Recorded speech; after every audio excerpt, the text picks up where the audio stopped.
Singapore, it is difficult to resist cute puppies behind window displays in a pet store, their longing eyes begging us to bring them home. Yet few know that almost every puppy for sale in Singapore comes from a puppy mill, whether local or overseas.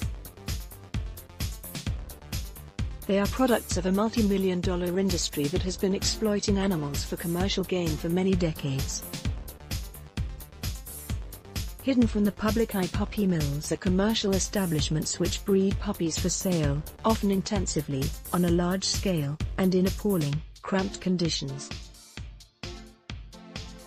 Breeding animals suffer a worse fate than their sold-off offspring as mass breeding machines, where they are engineered to push out litter after litter of puppies, with little attention paid to their health, food and care. In Singapore, most puppy farms are located in farmway areas such as Pasir-Ris. Among them, 32 are registered with the Agri-Food and Veterinary Authority of Singapore, AVA. Puppy mills used to be largely unknown to the public in Singapore. However, a rescue of 85 dogs from a commercial puppy mill in Pasir-Ris in April 2010 exposed the horrors which went on behind closed doors. The dogs were kept in filthy, small cages with little room to move around. Many suffered from severe skin problems, tick fever and pyometra, infection of the womb, and required urgent, extensive and expensive medical care. Some passed away despite rescuers' best efforts. Top Breed Pet Farm in Singapore did not isolate sick or injured dogs, or confine breeding dogs in individual cages. Photos, AVA, rising awareness and tighter controls. There has been greater awareness about the cruelty behind puppy mills since 2010. AVA has also made significant improvements in the licensing and regulation of puppy mills in Singapore, including putting in place higher standards for those who sell animals as pets through a code of conduct for the pet industry. Pet businesses are expected to comply with higher minimum standards of care and encouraged to adopt stipulated best practices on animal housing, management and care. Failure to meet minimal standards can be used to support prosecution or other enforcement actions to ensure animal welfare. Since then, more frequent inspections seem to have been carried out, with errant breeders taken to task and receiving heavier penalties. In June last year, a breeder of a Pasir-Ris pet farm was fined 180,000 Singapore dollars after a surprise inspection by AVA officers found dogs under his care suffering from poor health. One Pomeranian was found completely blind, a husky had open wounds and 5 dogs were found with eye problems, including ulcers and swelling.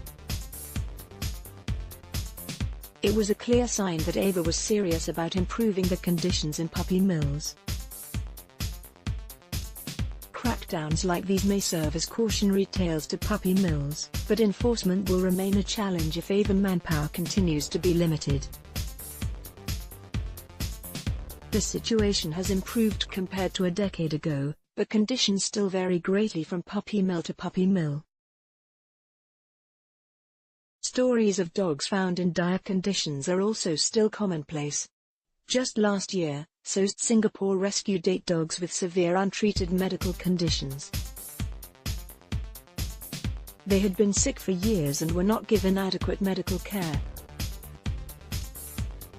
Clearly, animal abuse and neglect still goes on in puppy mills, behind closed doors. AWGs also help rehabilitate stray dogs so that they are ready for adoption. Photo, SOAST/Facebook. Increased illnesses and behavioral problems. Studies have shown that there are increased incidences of distressing behavioral and emotional problems in dogs from puppy mills compared to dogs from more humane sources. They are also more aggressive towards their owners, people around them, and other dogs. Dogs used for breeding in puppy mills are not spared either.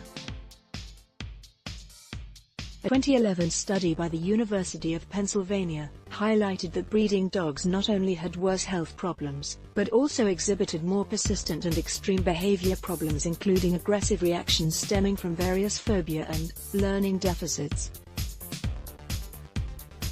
Education is key. Almost everyone is repulsed by the idea that so many dogs are born into savage conditions. Why then do puppy mills still thrive? The truth is, such heartbreaking conditions will persist despite best efforts from legislators, enforcement officers and animal welfare groups. The industry is driven by demand. As long as people purchase these puppies, puppy mills will always be in operation, whether locally or overseas. Many pet stores that import puppies from other countries such as Australia obtain their supply of puppies from puppy mills. The nature of a puppy mill, which is profit-driven, also suggests that owners are incentivized to spend less on space, food and care for these animals, especially those used for breeding. Most will never be able to fully provide the physical and mental stimulation and conditions needed for a dog to be healthy without charging an exorbitant price. So the key to solving the problem lies not only in legislation, but also in public education.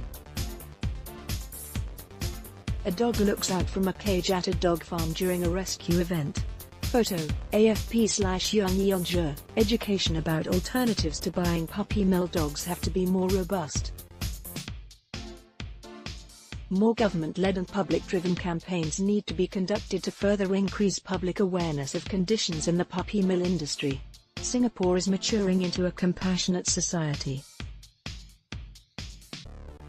Once the true nature of puppy mills is laid bare for the public to see, I strongly believe that Singaporeans will not choose to turn a blind eye but will seek out more humane alternatives, where the desire to bring home a dog stems from an inherent love for animals. Adopting a dog from a shelter not only saves the life of the animal but also helps to address the stray dog situation in Singapore. People who prefer to buy a dog should do their due diligence to make sure they buy from responsible breeders rather than puppy mills and familiarize themselves with the reputation, track record and breeding practices of the breeder their dog comes from. Doing so will not only ensure the health and quality of the puppy, but safeguards against pet owners contributing to the expansion of a trade that mistreats animals. More help needed to overcome hurdles to adoption. Singapore is on the right track in terms of animal welfare. The situation here is improving compared to a decade ago and is better than in some neighboring countries, where animal welfare laws are lacking. Today, many breeding dogs are rescued and put up for adoption by animal welfare groups such as Voices for Animals. They now have a much better fate than their predecessors, most of which were killed once they outlived their reproductive life.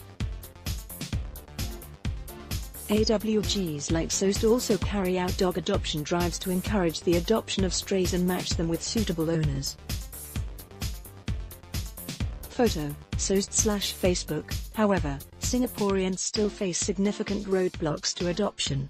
Archaic HDB rules state that we can only keep one small breed dog per HDB flat. Most of the 1,500 dogs in animal shelters for adoption, on the other hand, are medium to large-sized dogs which, according to the law, cannot be kept in HDB flats. Unless these rules change to give Singaporeans more leeway in adopting dogs, it is always more convenient for prospective pet owners to pop into the nearest pet store and purchase the next cute puppy they see. Dr. Siu Tukwah is president of SOAST, a Singapore-based organization dedicated to rescuing, rehabilitating and rehoming stray and abandoned dogs.